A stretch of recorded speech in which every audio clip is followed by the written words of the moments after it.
जड़ का पौधा एक लकी प्लांट है, इसे घर में ज़रूर लगाना चाहिए और जुलाई से लेकर के अक्टूबर तक इसकी कटिंग भी बहुत आसानी से लग जाती है। जड़ की छोटी सी कटिंग आप सॉइल में दबा देंगे तो 10 से 15 दिनों में रूट्स इसकी बन जाती हैं। जब भी आप जड़ का पौधा लगा रहे हैं इस बात का ध्यान रखें कि वेल ड्रेन सॉइल होनी चाहिए। यदि प्रॉपर सैंड में लगा देंगे या प्रॉपर कोकोपीट में लगा देंगे तभी ये पौधा बहुत अच्छे से ग्रो हो जाता है और पौधा ज्यों ज्यों पुराना होता जाएगा इसकी स्टेम कुछ इस तरीके से मोटी होती जाती है।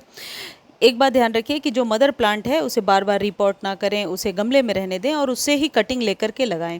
जड़ का जो पौधा होता है ये सकुलेंट की एक वैरायटी होती है। सकुलेंट्स वो पौधे होते हैं जिनके पत्ते मांसल होते हैं, यानी पत्तों के अंदर पानी भरा होता है। यदि आप इनको कम पानी देंगे या बहुत ज़्यादा पानी देंगे तो ये पौधे मरने लगते हैं। जिन लोगों की ये समस्या है कि कटिंग बिल्कुल भी ग्रो नहीं हो रही है तो दो चीज़ों पे आप ध्यान दीजिए।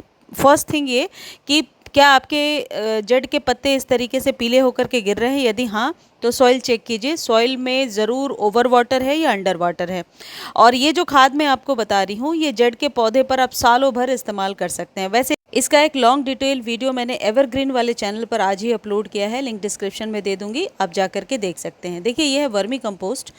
खाद के अभाव में ये पौधा बहुत अच्छी लश ग्रीन पत्तियां नहीं निकालता है और सन लविंग प्लांट है। तो आपको क्या करना है, हर एक 15 दिनों पर 1 चम्मच वर्मी कंपोस्ट देना है जो रूट्स को स्ट्रॉन्ग करता है, स्टेम को मोटा करता है। साथ ही साथ कैल्शियम बहुत ज़रूरी है इस पौधे के लिए, पत्तों को लश ग्रीन और चमकदार बनाने के लिए। तो आप चाहे तो 1 पिंच, यानी कंटेनर यदि 3 से लेकर के 6 इंच के बीच का है तो आप 1 पिंच जो चूना होता है जो पान के दुकान पर मिलेगा उसे आप डाल दीजिए। देखिए पत्तियां इस तरीके से सिकुड़ी हुई हो रही हैं, मांसल नहीं है, तो आपके पौधे में पानी की कमी है।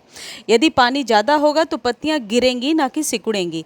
देखिए किस तरीके की सॉइल हो रही है। यदि आप कटिंग लगा रहे हैं तो इस बात का विशेष ध्यान रखें कि ये कटिंग धूप में ही अच्छे से ग्रो हो जाएगी और पानी डेली देना है जैसे आप अपने सभी पौधों को देते हैं। यदि इसके सन रिक्वायरमेंट की बात करें कि कितनी रोशनी चाहिए, तो यदि आप इसे तेज़ धूप में रखेंगे, मई जून की गर्मी छोड़ करके बाकी के 10 महीने इसे पूरे दिन के सनलाइट में रख सकते हैं, तभी ये पौधा अच्छी ग्रोथ दिखाता है। कई पौधे आपने देखा होगा कि स्टेम बहुत लॉन्ग हो जाती है और पत्तियां कहीं कहीं होती हैं। वो शेड में रखने का ही नतीजा होता है कि पौधा बढ़ता जाता है लेकिन पत्तियाँ छोटी छोटी निकल करके आती हैं और लेगी हो जाती हैं। तो इस बात का आपको ध्यान रखना है कि धूप में ही रखना है। यदि हैंगिंग बास्केट के लिए कोई प्लांट ढूंढ रहे हैं तो ये one of the best plant है। इसकी कटिंग सालों भर लगाई जाती है लेकिन अभी बरसातों में बहुत अच्छे से ग्रो हो जाती है। कटिंग लगाने का बस ये तरीका है कि अपने ही पौधे के किसी पुराने स्टेम को लीजिए और इसे सॉइल में दबा दीजिए।